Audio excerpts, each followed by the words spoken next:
بسم اللہ والحمد للہ والصلاة والسلام علی رسول اللہ۔ السلام علیکم ورحمۃ اللہ وبرکاتہ۔ سیرت النبی کریم صلی اللہ علیہ وآلہ وسلم 5 منٹ سیریز کا 14واں پروگرام۔ جب عرب تاجر اپنے تجارتی کارواں لے کر روم و ایران اور شام اور ہندوستان تک جاتے تو واپسی پر عیش پرستی اور تمام بری عادات لے کر لوٹتے۔ شام و عراق سے لڑکیاں درآمد کی جاتیں جنہیں عیش پرستی کے لیے استعمال کیا جاتا۔ شہوانی خواہشات کے اس چٹخارے نے عربوں کو بلا کا اوباش اور نفس پرست بنا دیا تھا، اور ان کے ہاں بدکاری اتنی رچ بس گئی تھی کہ اگر کوئی صالح شخص ان بدکاریوں اور بری عادات سے اجتناب برتتا تو اس کا مذاق اڑایا جاتا اور اسے کمینہ، کنجوس اور غیر ملنسار قرار دیا جاتا۔ عرب معاشرے کی اخلاق باختگی کا ایک اور تاریک پہلو خاندانی نظام کی گراوٹ تھا۔ عرب کے متبول طبقے میں تو پھر بھی حالت کچھ بہتر تھی، مگر عمومی طور پر مرد عورت کا اختلاط سوائے فحاشی اور بدکاری کے اور کچھ نہیں تھا۔ ایک ہی وقت میں کئی عورتوں کو اپنے حرم میں داخل کر لیا جاتا، 2 سگی بہنوں سے بیک وقت نکاح کر لینا اور باپ کے مرنے کے بعد سوتیلی ماں کو اپنی زوجیت میں لے لینے میں کوئی عار نہ تھا۔ 10 لوگ ایک ہی عورت سے تعلقات قائم کر لیتے۔ جگہ جگہ بیواؤں اور طوائفوں کے گھر زنا اور بدکاری کے اڈے تھے۔ شراب نوشی اور جوا عام تھا۔ ان کی بے حیائی کا یہ عالم تھا کہ ان کی بیٹیاں تک نیم عریاں لباس میں قبائلی مخلوط مجالس میں شریک ہوتیں، جہاں ان کے جسمانی اعضاء پر نہایت فحش شعر پڑھے جاتے۔ دنیا کی شاید ہی کوئی برائی ہو جو عربوں میں موجود نہ تھی۔ لو و لعب، فسق و فجور اور قتل و غارت گری کے دل دادا، زنا و بدکاری کے ریسا، زنا اور بدکاری کرنے والے اور شراب نوشی اس قدر کہ جیسے ہر گھر ایک شراب خانہ تھا۔ عرب نہایت شقی القلب اور سنگ دل تھے۔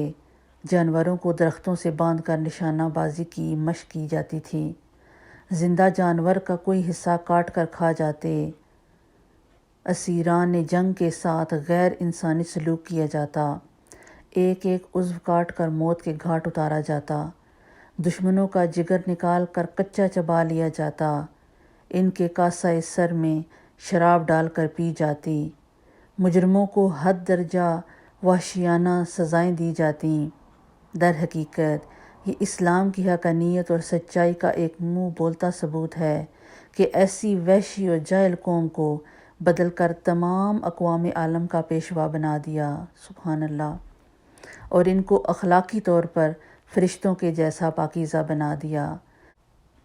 تاہم اخلاقی طور پر پستی اور گراوٹ کی اتھاہ گہرائیوں میں ڈوبے اس معاشرے میں ایسے سلیم الفطرت صالح انسان موجود تھے جو ان قبیح حرکات سے الگ تھلگ تھے۔ دوسری طرف جب انہی بدکار و بے حیا عربوں میں عرب آزادی کے دل دادا تھے اور اپنی آزادی برقرار رکھنے میں کسی قربانی سے دریغ نہ کرتے۔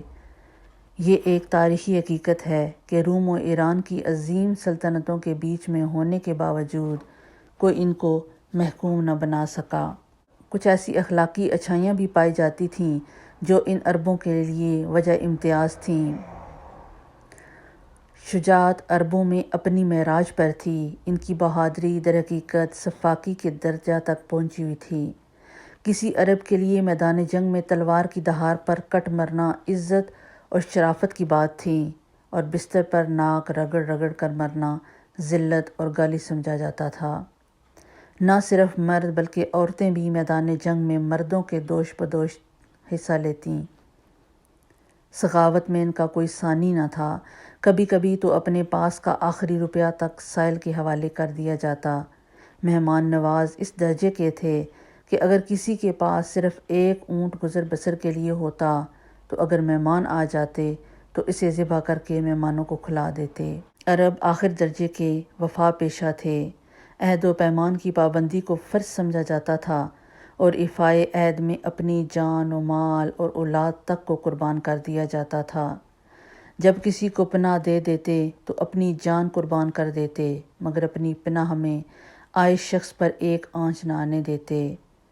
شاید عرب قوم کی یہ امتیازی صفات ہی تھیں کہ جن کی وجہ سے اللہ نے اس قوم کو اسلام کی داعی قوم کے طور پر فضیلت بخشی۔